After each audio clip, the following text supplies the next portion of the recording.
کہ مجھے اللہ کی ذات سے امید ہے کہ پچھلے پورے 1 سال کے گناہوں کا کفارہ ہوگا، پچھلے پورے 1 سال کے گناہوں کی معافی تلافی ہو جائے گی، لیکن یاد رہے صغیرہ گناہ، ٹھیک ہے؟ تو یہ تو فضیلت اور اہمیت ہے اور کافی ہے، مزید اس پر کچھ کہنے کی ضرورت نہیں ہے۔ روزہ ایک اور مکمل پورے 1 سال کے گناہوں کا کفارہ، اور کیا چاہیے ہمیں؟ تو یہ تو ہوگی فضیلت۔ اب یہ روزہ ہم کب رکھیں گے؟ تو حدیث آپ نے سنی ہوگی کہ جب نبی اکرم صلی اللہ علیہ وسلم نے عاشورہ کا روزہ رکھا اور صحابہ کو حکم دیا تو بعض صحابہ نے نبی اکرم صلی اللہ علیہ وسلم کے سامنے حاضر ہو کر کے عرض کیا کہ اللہ کے رسول صلی اللہ علیہ وسلم انہ یوم تعظمہ الیہود والنصارى، یہ ایک ایسا دن ہے جس دن کی عظمت اور جس دن کا خاص اہتمام یا جس دن کو خوشی مناتے ہیں یہود و نصارہ بھی، کہ نبی اکرم صلی اللہ علیہ وسلم شروع میں اہل کتاب یعنی یہود و نصارہ کی موافقت کیا کرتے تھے، پھر بعد میں آپ نے مخالفت کرنی شروع کر دی، تو چونکہ یہاں یہود و نصارہ کے عمل سے یہ عمل موافق ہو رہا تھا تو انہوں نے نبی اکرم صلی اللہ علیہ وسلم سے باقاعدہ اس کی جب وضاحت کی، تب نبی اکرم صلی اللہ علیہ وسلم نے بڑے کھلے لفظوں میں فرمایا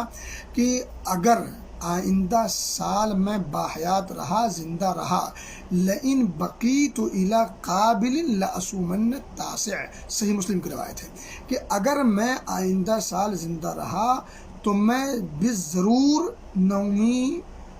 محرم کا بھی روزہ رکھوں گا۔ اچھا دیکھیں، یہاں عبداللہ ابن عباس رضی اللہ تعالی عنہما حدیث کرام فرماتے ہیں کہ فلم یأت العام المقبل، اگلا سال آیا ہی نہیں، حتی توفی رسول اللہ صلی اللہ علیہ وسلم، یہاں تک کہ نبی اکرم صلی اللہ علیہ وسلم کی وفات ہو گئی۔ تو یہاں ایک چیز اور معلوم ہوتی، جانتے کیا؟ عقیدے کا ایک سلگتا ہوا موضوع بڑے ہی سادہ انداز میں عبداللہ ابن عباس رضی اللہ تعالی عنہما نے حل کر دیا۔ اگر کوئی حل کرنا چاہے تو کیا؟ لفظ وفات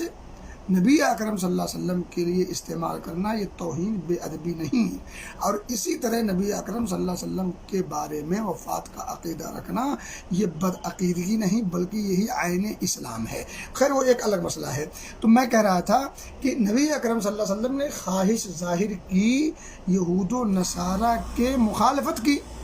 اور آپ کو وہ دن ملا ہی نہیں، وہ مہینہ پھر دوبارہ آیا ہی نہیں آپ کی زندگی میں، تو ظاہر سی بات ہے اس سے اندازہ یہ ہوا کہ وہ آپ کی زندگی کا آخری محرم کا مہینہ تھا، گویا کہ یہ محرم جو آیا ہے اس کے بعد صفر ربیع الاول، اسی میں آپ کی وفات ہو گئی ہے، کیونکہ اگر یہ اگلا آتا تو پھر محرم مل جاتا۔